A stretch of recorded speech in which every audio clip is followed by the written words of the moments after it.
고요한 섬, 아무 일도 일어나지 않을 것 같은 평화의 시작. 바다 한가운데 외딴 섬 하나가 있었다. 작은 산과 들 그리고 몇 채의 집이 전부인 조용한 곳이었다. 그곳에는 두 가문이 살고 있었다. 서로 다른 언덕에 떨어져 서로를 거의 보지 않은 채로. 진아는 아버지와 단둘이 살았다. 아침이면 바다에 나가 물고기를 잡고 저녁이면 불을 피워 따뜻한 밥을 지었다. 섬의 바람은 언제나 부드러웠고 파도는 낮게 부서지며 하루를 마감했다. 진아의 웃음소리만이 그 고요를 흔들었다. 그녀의 삶은 단조로웠지만 평화로웠다. 아버지는 말수가 적었고 진아는 그 침묵 속에서 세상의 법을 배웠다. 바다는 늘 우리 편이 아니다. 아버지의 말처럼 섬의 삶은 언제나 경계 위에 있었다. 태풍이 오면 며칠을 굶어야 했고 비가 오면 길이 끊겼다. 하지만 그 모든 불편함 속에서도 진아는 섬의 바람을 사랑했다. 그녀에게 바다는 어머니였고 아버지는 세상의 전부였다. 멀리 언덕 너머에는 또 다른 집이 있었다. 그곳엔 젊은 아들과 병든 어머니가 살았다. 진아는 그들을 거의 본 적이 없었다. 섬의 사람들은 서로의 거리를 지키며 살았다. 고요함은 그 섬의 법이었다. 말보다 침묵이 많았고 움직임보다 기다림이 길었다. 진아의 하루는 늘 같았다. 새벽의 파도, 정오의 햇살, 그리고 해질 무렵의 노을. 아무 일도 없을 것 같은 나날들. 그러나 바로 그 평화 속에 이미 보이지 않는 균열이 자라고 있었다. 섬은 늘 조용했지만 그 고요 속엔 사람의 욕망이 잠들어 있었다. 진아는 몰랐다. 그 평화로운 일상이 곧 돌이킬 수 없는 운명의 시작이 될 것을. 여름의 햇살이 깊어갈수록 섬의 공기는 뜨겁게 달아올랐다. 진아는 해변에서 소라를 줍고 아버지를 기다리며 노래를 부르곤 했다. 그 웃음은 순수했고 섬의 바람은 그 소리를 멀리까지 데려갔다. 하지만 그 노래를 듣는 또 한 사람이 있었다. 언덕 너머 이웃집의 아들. 그는 언제부턴가 진아의 노래에 귀를 기울였다. 그의 가슴엔 이상한 감정이 싹텄다. 처음엔 단순한 호기심이었다. 그러나 시간이 지나며 그 감정은 불길처럼 커져갔다. 고립된 섬은 그를 더 외롭게 만들었다. 외로움은 욕망의 불씨였다. 그는 밤마다 진아의 집 쪽을 바라보며 잠들었다. 안 돼, 이건 죄야. 그는 스스로를 다잡았다. 하지만 마음의 어둠은 그의 이성을 조금씩 갉아먹고 있었다. 그는 자신을 속삭이는 목소리를 들었다. 이 섬엔 아무도 없다. 누가 널 막을 수 있겠나? 그 목소리는 처음엔 희미했지만 점점 뚜렷해졌다. 그의 욕망은 더 이상 감정이 아니었다. 그것은 부름이었다. 금기를 향한 어둠의 부름이었다. 진아는 여전히 아무것도 몰랐다. 그녀의 미소는 변함이 없었고 그의 시선은 점점 더 위험하게 변해갔다.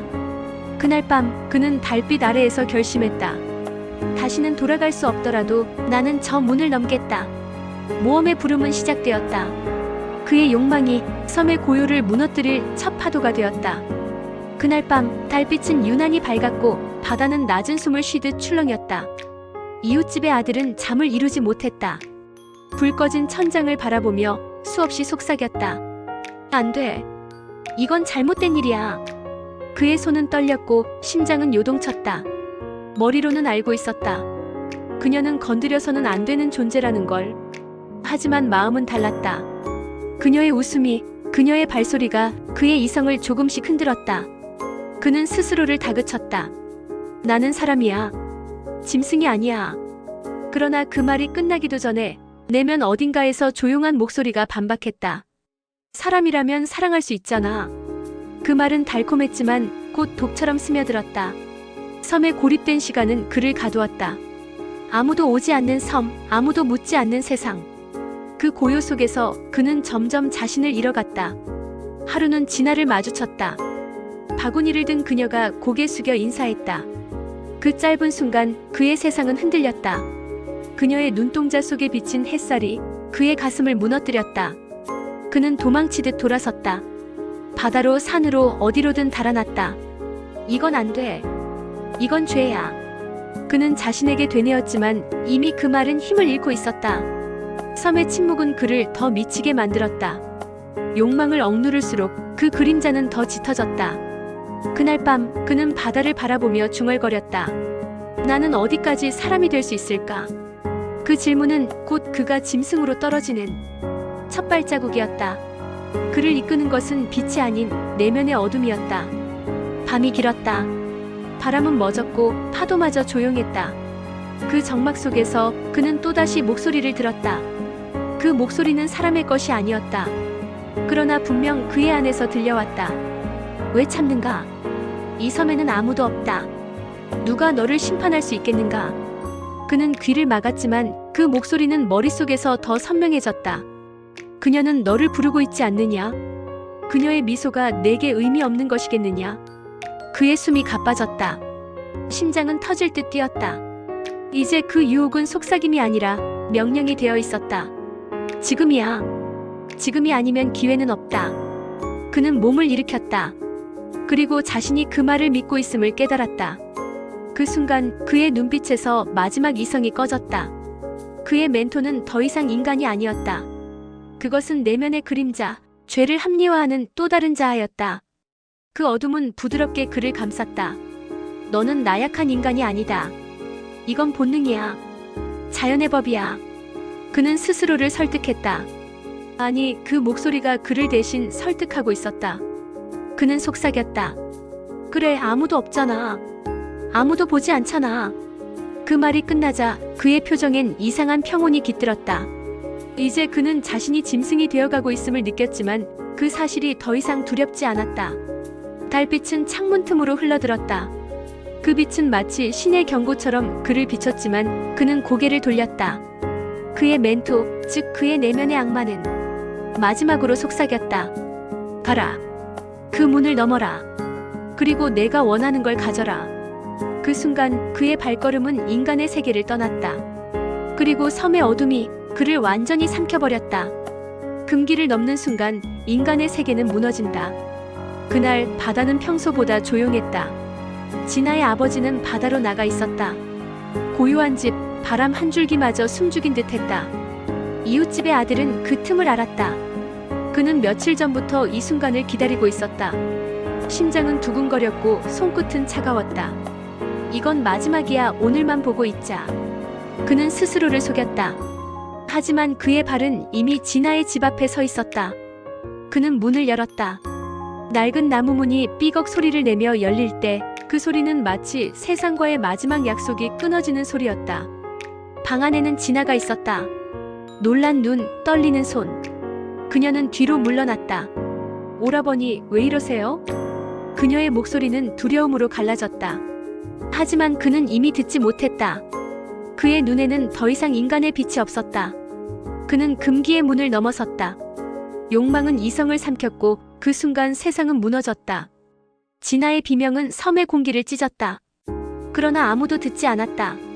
섬은 너무 멀었고 세상은 너무 조용했다. 그는 숨을 몰아쉬며 손을 떨었다. 방 안엔 파도 소리 대신 침묵이 가득했다. 그의 눈에는 후회가 비쳤지만 이미 늦었다. 그는 자신이 어떤 문을 넘었는지 알고 있었다. 그리고 그 문 너머엔 다시는 돌아올 수 없는 어둠이 있었다. 그날 밤 섬의 별빛이 꺼졌다. 그리고 한 인간의 영혼도 함께 사라졌다. 진아의 비명은 멈췄다. 그녀의 눈엔 두려움과 절망이 뒤섞여 있었다. 방 안에는 깨진 항아리와 흩어진 천 조각, 그리고 짓눌린 침묵만이 남았다. 그는 멍하니 그 자리에 서 있었다. 숨을 쉬는 것도 말을 하는 것도 잊은 듯했다. 무슨 짓을 한 거지? 그의 목소리는 바람보다 작았다. 진아는 벽에 기대 앉아 있었다. 손끝이 떨렸고 눈물은 멈추지 않았다.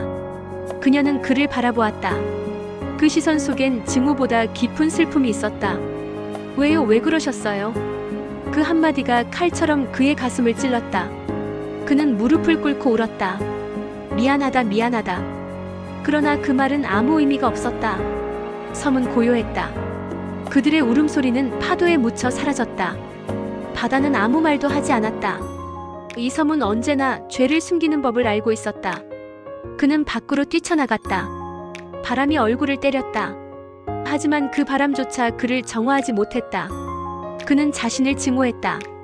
그리고 세상을 원망했다. 그러나 더 큰 적은 바로 그의 내면이었다. 그는 이제 누구의 아들도 누구의 이웃도 아니었다. 섬은 그를 외면했고 그 자신도 스스로를 버렸다. 그날 밤 진아는 문을 걸어 잠그고 울었다. 그녀는 아버지의 이름을 불렀다. 그러나 대답은 없었다. 섬의 밤은 너무 길었고 그 침묵은 너무 무거웠다. 그들의 고통은 섬의 바람에 스며들어 새벽까지 계속 울고 있었다. 아버지가 진실을 마주하는 순간 복수의 불길이 타오른다.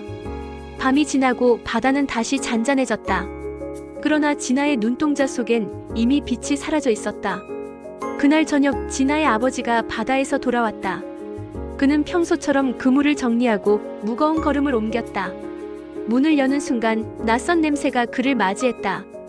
뒤섞인 향피, 눈물, 그리고 공포. 진아야? 그의 목소리는 떨렸다.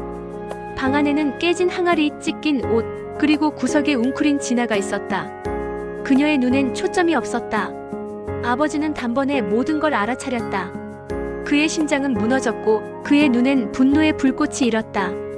누가 그랬느냐? 그는 다그쳤지만 진아는 아무 말도 하지 않았다. 오직 눈물만이 대답이었다. 그 순간 그의 세상은 무너졌다. 딸의 눈물 속에서 그는 자신의 무력함을 보았다. 그리고 그의 내면 어딘가에서 복수의 불길이 타오르기 시작했다. 이 섬엔 법이 없다. 그렇다면 내가 법이 되겠다. 그는 낫을 꺼냈다. 집에서 여러 용도로 사용하던 낫, 이제는 사람의 피를 향한 무기가 되었다. 달빛이 그의 얼굴을 비추었다. 그의 눈빛은 차갑게 식어 있었다. 그는 속삭였다. 오늘 밤 이 섬은 죄의 대가를 치를 것이다. 그의 걸음은 무거웠지만 그 마음은 이미 심연으로 떨어지고 있었다. 복수의 길, 그 끝에는 무엇이 기다릴까? 그는 알았다. 그 길 끝엔 구원이 없다는 걸. 하지만 그는 멈추지 않았다. 이제 그의 세상엔 오직 하나의 진실만 남았다. 피해는 피로 갚는다. 복수의 밤, 인간의 마지막 한계를 넘는 순간. 달빛이 섬을 덮은 밤. 그는 칼을 손에 쥐고 이웃집으로 향했다. 모래 위에 남는 발자국이 마치 죄의 발자취처럼 길게 이어졌다.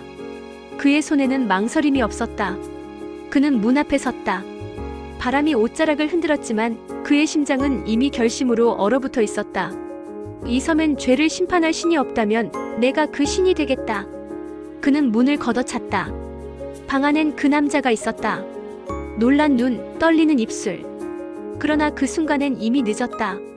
낫이 번쩍였다. 짧은 비명, 그리고 피. 그의 복수는 한순간이었다. 피가 바닥에 번지며 그의 눈빛에도 그림자가 드리워졌다. 숨이 멎은 상대 앞에서 그는 멍하니 서 있었다. 이제 끝났구나. 그러나 곧 그의 손이 떨리기 시작했다. 나 끝에서 떨어지는 피 한 방울, 그것은 마치 그의 죄를 상징하는 듯 했다. 그는 무릎을 꿇었다. 진아의 아버지가 널 지켰다. 그의 말은 허공에 흩어졌다. 그는 자신이 이긴 줄 알았다. 하지만 그것은 착각이었다. 그의 복수는 정의가 아니었다.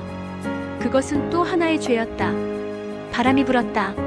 그 바람 속에서 그는 들었다. 진아의 울음소리.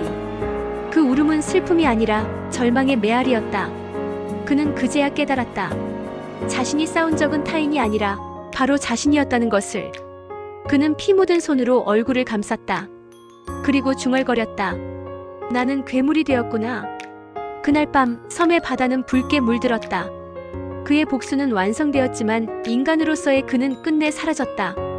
복수를 완수했지만 남은 것은 피와 허무뿐이다. 달빛이 바다 위에 길게 번졌다. 섬은 다시 조용했지만 그 고요는 죽음의 냄새로 가득했다. 진아의 아버지는 피 묻은 낫을 들고 서 있었다. 그는 숨을 고르며 쓰러진 남자를 바라봤다. 모든 게 끝났다고 그렇게 믿었다. 하지만 그 순간 가슴 한쪽이 텅 비어 있었다. 그의 귀에는 아직 진아의 울음이 들렸다. 그 울음은 그를 용서하지 않았다. 그래, 끝났어. 그런데 왜 이렇게 허전하지? 그는 낫을 내려놓았다. 손끝에서 피가 굳어가며 차가운 바람이 스쳤다. 섬의 밤 공기가 그를 감쌌다. 그는 그제야 깨달았다. 이건 복수가 아니라 또 다른 죄였음을. 그는 집으로 향했다. 길 위에는 피의 자국이 길게 이어져 있었다. 그 자국이 마치 그를 따라오는 죄의 발자취처럼 느껴졌다. 집에 들어서자 진아는 구석에 앉아 있었다. 그녀의 얼굴은 창백했고 눈동자는 그를 향해 움직이지 않았다. 진아야, 이제 괜찮다. 그의 목소리는 떨렸다. 하지만 진아의 눈빛 속엔 아무 감정도 없었다. 그녀는 조용히 말했다. 이제 아무것도 괜찮지 않아요. 그 말은 칼보다 날카로웠다. 그는 무너졌다. 복수는 그를 구원하지 않았다. 오히려 그를 완전히 파괴했다. 그의 두 손은 떨렸고 그는 벽에 기대어 울었다. 이게 보상이냐? 섬의 파도는 조용히 밀려왔다. 그 파도 소리는 마치 신의 심판처럼 들렸다. 복수를 마친 자의 보상은 승리가 아니라 모든 것을 잃은 자의 침묵이었다. 새벽이 다가왔다. 바다 위엔 안개가 깔렸고 섬의 하늘은 잿빛으로 물들었다. 진아의 아버지는 피 묻은 손을 바라봤다. 그 손은 더 이상 일할 수 없는 손이었다. 낫을 쥐던 그 손은 이제 아무것도 잡을 수 없었다. 그는 진아 앞에 무릎을 꿇었다. 용서해다오. 아버지가 미쳤었다. 하지만 진아는 대답하지 않았다. 그녀의 눈은 멀리 바다를 보고 있었다. 그 시선 속에 아버지는 없었다. 그녀는 속삭였다. 아버지는 괴물이 되었어요. 그 말에 그는 숨이 멎었다. 무릎이 꺾였고 어깨가 무너졌다. 그는 울었다. 한 인간이 아니라 한 아버지로서 울었다. 그날 밤 그는 다시 바다로 향했다. 새벽 안개 속에서 그의 걸음은 느렸고 무거웠다. 바람이 차가웠다. 그는 절벽 끝에 섰다. 파도가 절벽을 때리며 흰 거품을 일으켰다. 그는 마지막으로 하늘을 올려다봤다. 진아야, 이제 모든 걸 바다에 돌려주마. 그는 눈을 감았다. 그리고 조용히 한 발을 내디뎠다. 순간 파도가 그를 삼켰다. 그의 몸은 보이지 않았지만 그의 죄와 후회는 바다 위에 남았다. 새벽이 밝았다. 진아는 창가에 앉아 있었다. 바람이 아버지의 냄새를 데려왔다. 그녀의 눈에 눈물이 맺혔다. 그녀는 속삭였다. 이제 정말 혼자구나. 섬은 다시 고요했다. 그러나 그 고요는 달라져 있었다. 이제 그 섬에는 인간의 욕망과 죄, 그리고 용서의 흔적이 남아 있었다. 밤이 깊어갈수록 바다는 더욱 검게 일렁였다. 진아는 먼 바다를 바라보았다. 바람이 그의 이름을 데려갔다. 그녀는 알았다. 그의 죽음이야말로 진정한 귀환의 길이었다.